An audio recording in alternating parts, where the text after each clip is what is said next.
नमस्कार भाई लोग, बहुत बड़ी खबर निकल के आ रही है खेसारी लाल यादव के तरफ से। जो आप लोग वीडियो देख रहे हैं वो गाना बहुत जल्द आप लोग को बीच में आने वाला है। ये गाना इतना भारी है कि क्या बताया जाए, कम से कम 2 से 2.5 क्विंटल का है। ये गाना आते ही यूपी बिहार में गर्दा मचाने वाला है।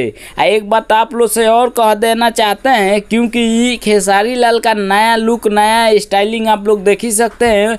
उनका बॉडीगार्ड AK-47 लिए हैं। ये गाना रंगदारी के ऊपर होने वाला है, ठीक है। टुनटुन लाल यादव तो रंगदारी गाना बहुत गा लिए और खेसारी लाल यादव रंगदारी गाने में भीड़ गए हैं। तो क्या कहते हैं, टुनटुन लाल यादव का मार्केट ख़त्म हो जाएगा कि चालू रहेगा? क्योंकि खेसारी लाल यादव रंगदारी गाने में भीड़ गए, मतलब कि रंगदारी गाना गाने में भीड़ गए हैं, तो टुनटुन लाल यादव का रंगदारी गाना का मार्केट ख़त्म हो जाएगा? वो आप लोग कमेंट करके बताइएगा।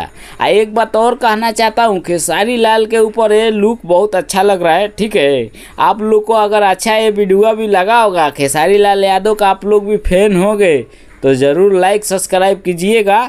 हम मिलते हैं अगला वीडियो में, तब तक के लिए गुड बाय।